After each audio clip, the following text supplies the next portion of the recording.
Olá pessoal, tudo bem? Essa é mais uma videoaula do curso de Psicologia e hoje a gente vai discutir um pouco as questões mais importantes ali da psicologia do trabalho. Bom, a questão das relações de trabalho para a psicologia, elas assumem uma importância muito grande para a psicologia porque nós partimos do pressuposto de que os seres humanos eles constroem sua própria forma de existência e nesse processo de construção da sua forma de existência, o ser humano também vai construindo as suas funções psicológicas, enfim, o seu aparelho psíquico ele também está relacionado com as relações que o sujeito vai estabelecendo no meio que ele está inserido. Por trabalho, nessa concepção da psicologia do trabalho, a gente olha aqui como todos os processos de transformação da natureza. E é nesse sentido que muitos autores da psicologia do trabalho vão falar sobre a centralidade do trabalho nos nossos processos de formação e de organização social. Bom, esse processo da centralidade do trabalho, ele vem sendo interpretado de uma forma bastante crítica por vários pesquisadores. Por um lado, nós temos os pesquisadores que vão indicar a importância do trabalho, dos processos de transformação da natureza, e aqui por processo de transformação da natureza eu estou falando sobre os processos mesmo de construção da nossa própria forma de existência, né, de sobrevivência. Então, por um lado, os autores vão reivindicar essa posição central do trabalho na organização da nossa vida, tanto social quanto nossa vida psíquica, e outros autores que vão apontar também os limites dessa concepção a respeito da centralidade do trabalho na formação da subjetividade.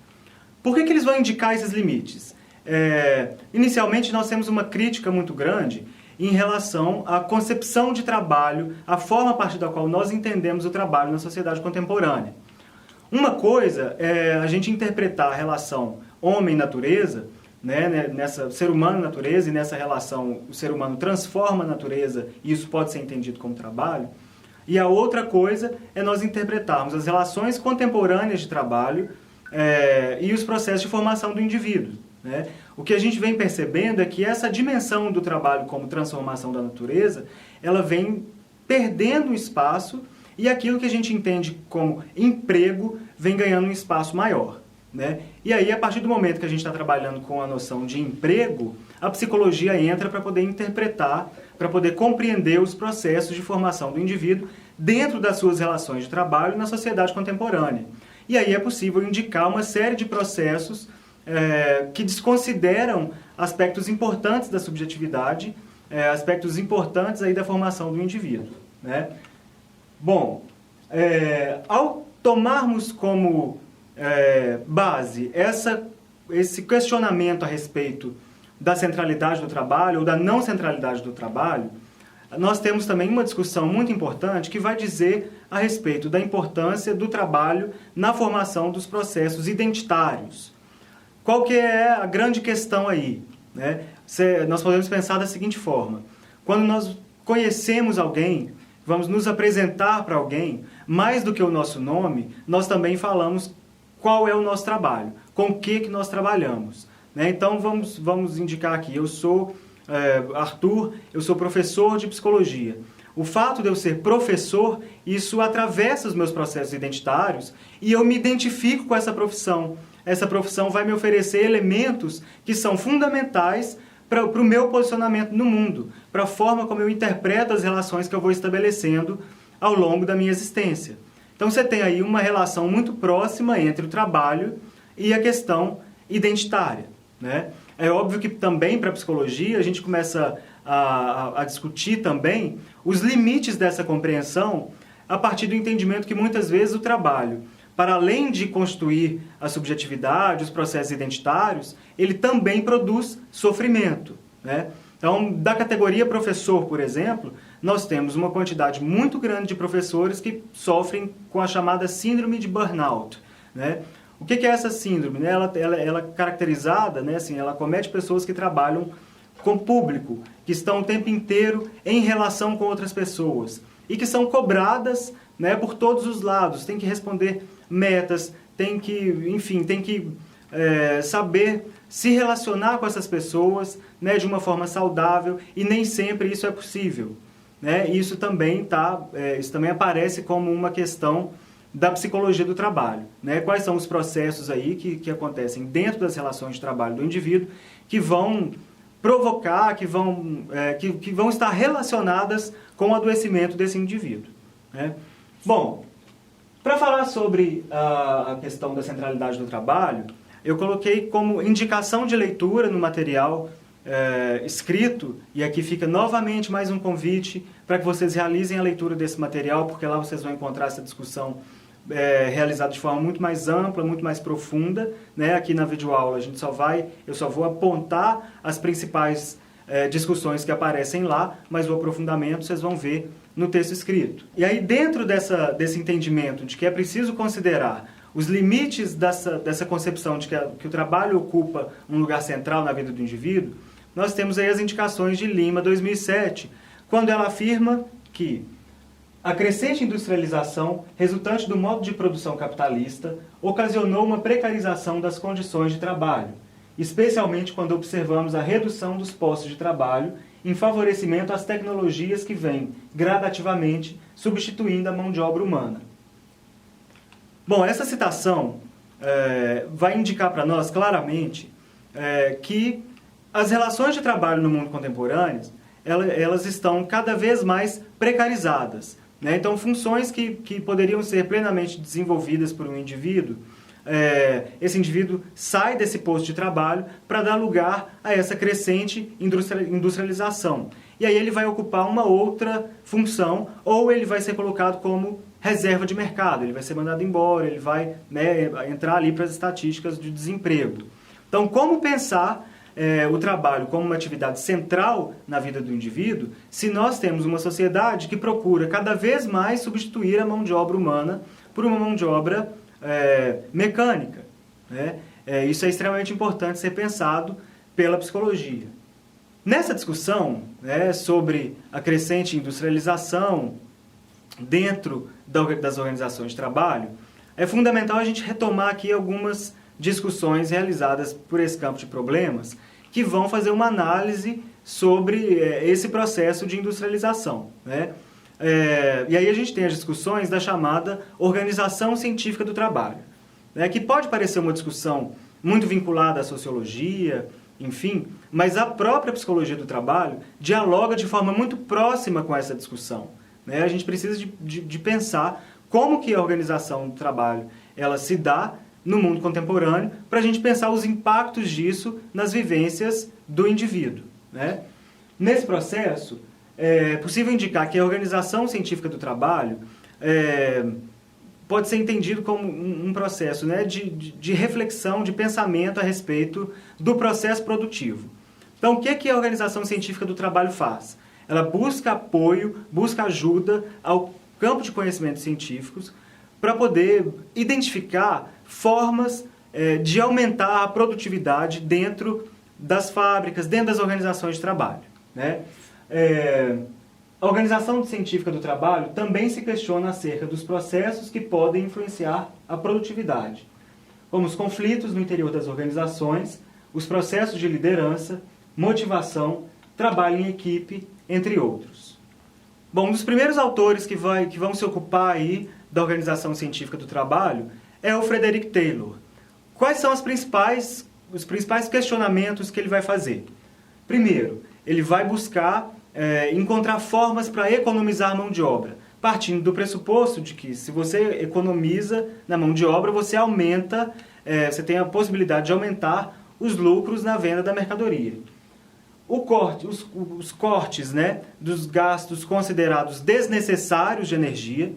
Então, um trabalhador que assume, né, que trabalha em uma organização, que assume essa organização científica do trabalho como modo de produção, ele vai, na grande maioria das vezes, ocupar um lugar, realizar uma função que ele precisa realizar apenas uma função, né, economizando ali deslocamento dentro da fábrica, economizando a sua própria movimentação no sentido de buscar ferramentas, de pegar matéria-prima, né, tudo que ele precisa para realizar a atividade de trabalho dele vai estar nas suas mãos. de forma que ele vai perder pouco tempo nesse processo de organizar a sua área de trabalho, de buscar ferramentas, de saber de onde vem a mão de obra, né, de saber para onde vai aquele produto que ele está trabalhando em cima dele. Né? Você tem esse corte de gastos, esses gastos, né, de energia considerados desnecessários, buscando eliminar qualquer desperdício de tempo. Né? É a ordem de produção propriamente dita. Né? Bom, o Taylorismo, então, representa uma orientação pragmática de trabalho, cujo objetivo é aumentar sua eficiência ou sua eficácia. Nesse sentido, a organização deve buscar métodos e técnicas de trabalho capazes de diminuir o tempo de produção das mercadorias. E aí, a gente pode, né, avançar um pouco nessa discussão, porque ela não foi realizada somente pelo Taylor. Né? Assim, o Taylor ele pensou esse modelo produtivo do ponto de vista teórico, ele fez a indicação, né, do que era necessário ser feito para racionalizar essa produção, mas a primeira aplicação em larga escala desse modelo, ela aconteceu nos Estados Unidos, nas fábricas da Ford. Foi o Henry Ford que implementou esse modelo em larga escala, propriamente dito. Né? Então ele vai promover também algumas modificações no Taylorismo, a partir de 3 princípios que são básicos. O primeiro deles, a intensificação, né, para diminuir o tempo de produção da mercadoria, por meio da adoção de máquinas no processo produtivo. Né? Então ele coloca uma ênfase um pouco maior nesse processo, nessa substituição da mão de obra humana para a mão de obra da máquina. Né? A economia, que vai reduzir ao mínimo o volume de matéria-prima no espaço de trabalho, né, de estoque, para ter uma rotatividade maior aí desse produto, né? E a questão da produtividade, né, que é aumentar a capacidade de produção por meio da especialização da linha de montagem. Então, se vocês observarem, né, eu fiz a indicação no texto escrito de vários filmes, vários documentários que vão retratar esse processo de industrialização. Né? É clássico a obra do Charles Chaplin, Os Tempos Modernos, em que você tem uma linha de montagem e o trabalhador, representado ali pelo Charles Chaplin, ele fica o tempo inteiro ocupando uma única função. Né? Ele fica apertando uma porca, apertando um parafuso, enfim, durante todo o seu tempo de trabalho. Né? Então é uma função repetitiva, ele está diante de uma esteira que vai passando, né, assim, as partes da mercadoria, do produto que está sendo construído ali, naquela linha de montagem, e a mão de obra dele é extremamente especializada em uma única função. Então, uma das consequências disso também é que o próprio trabalhador ele perde a dimensão do produto que ele está produzindo. Né? Ele não se reconhece no produto final. Se ele fica 8 horas por dia realizando uma função específica, né, apertando um parafuso, ou um outro documentário que eu coloquei lá como indicação, o Carne e Osso, que fala sobre as condições de trabalho nos frigoríficos na sociedade brasileira ao longo desses últimos aí 10 anos, 15 anos. Né, que o trabalhador fica durante horas a fio responsável, por exemplo, para poder cortar a asa direita do frango. Então ele passa durante muito tempo realizando uma única tarefa, e no final do seu dia de trabalho, ele não tem um produto em relação ao qual ele pode se identificar. O trabalhador lá dos Tempos Modernos, ou o trabalhador da linha de montagem que está pensando ali, que contribui na montagem de um carro, por exemplo, ele não se reconhece no produto final. Quando ele vê o carro pronto no final da linha de montagem, né, muitas vezes ele não consegue perceber a sua importância nesse processo, ele não consegue se reconhecer naquele produto final. Né? Isso aí é o que o Marx vai chamar de alienação, né? De estar afastado apartado dessa possibilidade de se reconhecer no produto do seu trabalho. Né? E isso pode gerar no trabalhador um sentimento de insatisfação, né? Por ele não conseguir ali se reconhecer nesse trabalho, ter orgulho desse trabalho, enfim. Né? Isso tudo teve uma intensificação muito grande a partir das contribuições do Henry Ford, né, a partir do momento ali que ele passa a produzir os carros na linha de montagem.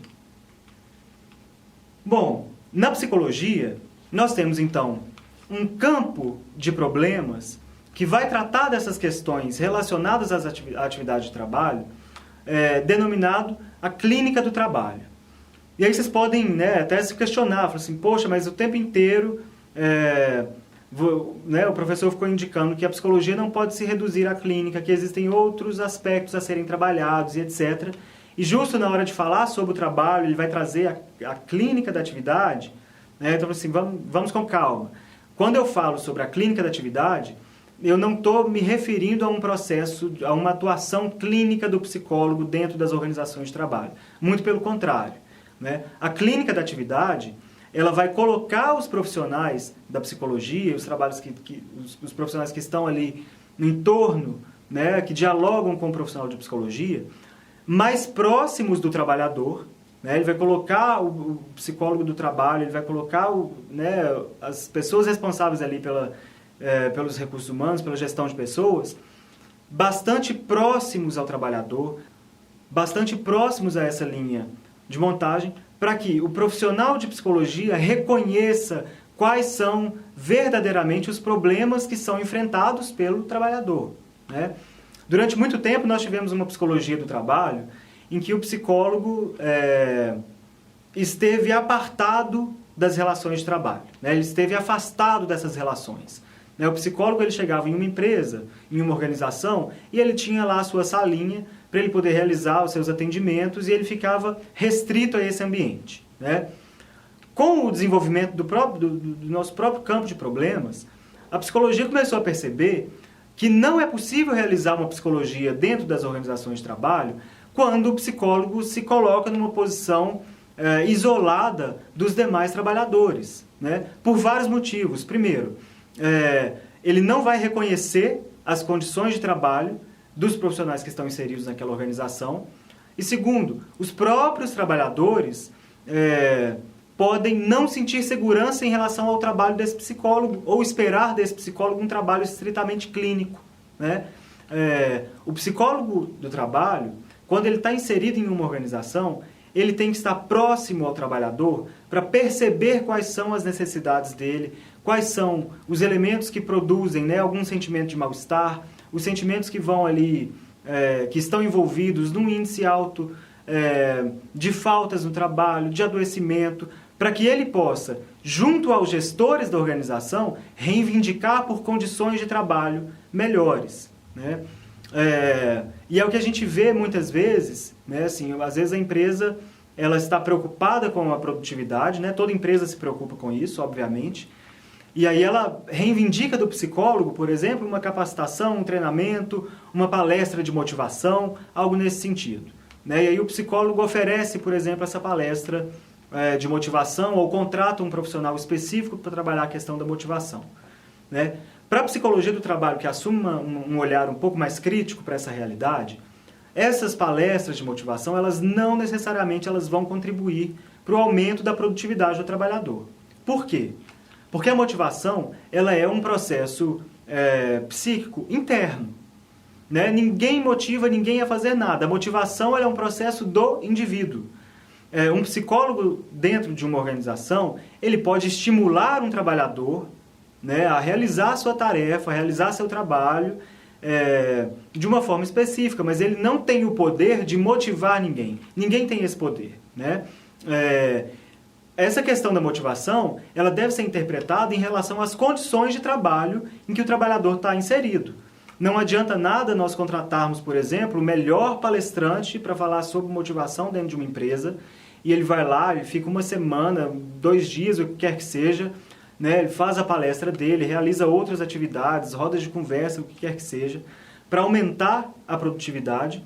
Mas se esses trabalhadores eles não tiverem condições de trabalho adequadas, se eles não tiverem, né, ferramentas adequadas de trabalho, programas de incentivo, programas de participação, por exemplo, nos lucros da empresa, se eles não tiverem a possibilidade de se reconhecer no produto do seu trabalho, não tem palestra que dê conta da motivação desse trabalhador, né? Isso ali vai servir para poder cumprir uma burocracia mas não vai ter um efeito esperado, né? Ele pode até melhorar alguma coisa, mas aquele efeito esperado dos indivíduos saírem dali verdadeiramente motivados e se manterem motivados durante, né, 2 meses, 3 meses, 6 meses, 1 ano, né, você pensar essa motivação no longo prazo, isso não, geralmente isso não acontece, né? Bom, são temas aí, discussões da clínica da atividade, que estão presentes no nosso campo de problemas. A primeira delas, essa diferenciação entre trabalho e emprego, né? Eu já falei dela lá no início dessa videoaula. Por trabalho, a psicologia do trabalho compreende os processos de transformação da natureza. Então, dá para a gente pensar, a transformação da natureza. O ser humano, quando ele, por exemplo, usa uma árvore, né, para fazer tábuas de madeira, e ele constrói uma casa, onde ele vai se abrigar do tempo, né? Isso é trabalho. Por mais que ele não receba por isso, enfim, isso é trabalho. Transformar a natureza é trabalho.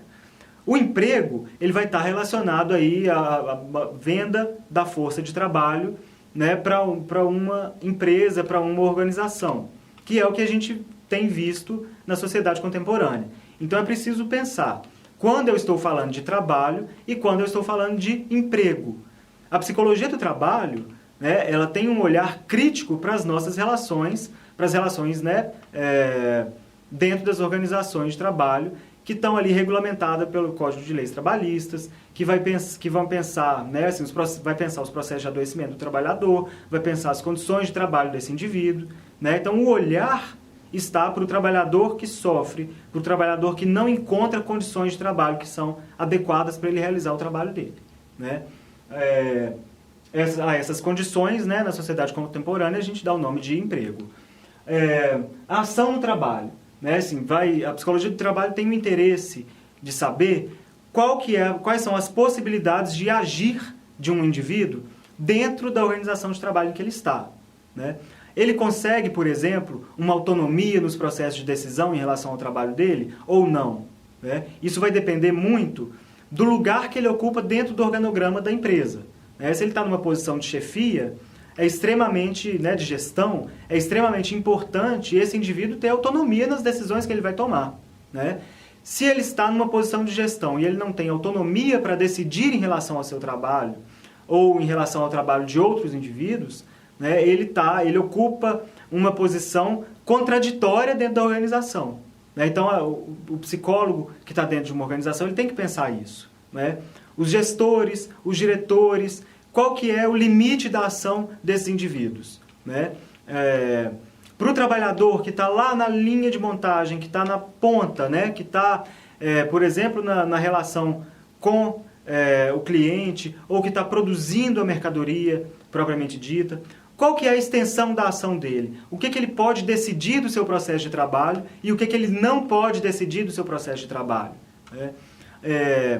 Como que a gente vai ficar sabendo isso? Conversando com o trabalhador, né? Por isso que a clínica da atividade, ela vai colocar o psicólogo em contato direto com quem está trabalhando no local onde os indivíduos estão trabalhando. É muito diferente da gente ficar numa outra postura, guardados dentro de uma sala, esperando que os problemas cheguem até nós, né? Isso aí não contribui, né, para o desenvolvimento das relações de trabalho de uma organização. O psicólogo do trabalho, o psicólogo que está lá na gestão de pessoas, ele tem que estar em contato com os indivíduos o tempo inteiro, pensando, né, as possibilidades de agir junto desse indivíduo. Uma outra questão extremamente importante para nós é a questão do sentido do trabalho, né? Muitas vezes a gente vai naquela velha discussão sobre a motivação, né? Dentro dessa discussão pensar, o sujeito consegue atribuir um sentido, um significado para o trabalho que ele desempenha? Ou o trabalho que esse sujeito desempenha, ele está desconectado da possibilidade dele atribuir sentido, né? Ele vê reconhecimento, o trabalhador vê um reconhecimento do seu trabalho? Ele tem seu trabalho reconhecido? Ou ele não tem o seu trabalho reconhecido, ele não atribui um sentido para aquele trabalho, né? Como que se dá essa relação? Se não existe a possibilidade do sujeito atribuir um sentido para o seu trabalho, não existe a menor possibilidade também dele ser um trabalhador motivado, né? A motivação está atrelada necessariamente ao sentido que o sujeito dá para o trabalho dele, né? A finalidade daquele trabalho. Uma outra questão, né, que estou falando o tempo inteiro, são os processos de motivação, que vão ser pensados sob várias perspectivas, sob vários cortes, e a questão do adoecimento no trabalho. Né? Assim, quando acontece esse adoecimento, quais são os setores que estão, né, com um índice de adoecimento muito grande, muito elevado, e aí o psicólogo vai tentar compreender por que desse processo de adoecimento. Né? Será que isso tem a ver com a dinâmica das relações dentro daquele setor? Ou será que isso tem a ver com a dinâmica das relações do setor com a gestão? Enfim, são inúmeras questões que vão atravessar esse processo que o psicólogo tem que colocar em questão, e para isso ele precisa de contar com toda uma equipe de trabalho, né, que está ali no entorno dele. Bom, pessoal, então gostaria mais uma vez de reforçar a necessidade de vocês retomarem a leitura do texto escrito, né, para poder aprofundar essas questões. Eu apenas citei as questões mais importantes aqui que estão sendo trabalhadas no texto, e aí fica um convite para vocês, e qualquer dúvida é só me procurar, ou por e-mail, ou no portal, que a gente vai conversando e solucionando as dúvidas que forem aparecendo. Muito obrigado.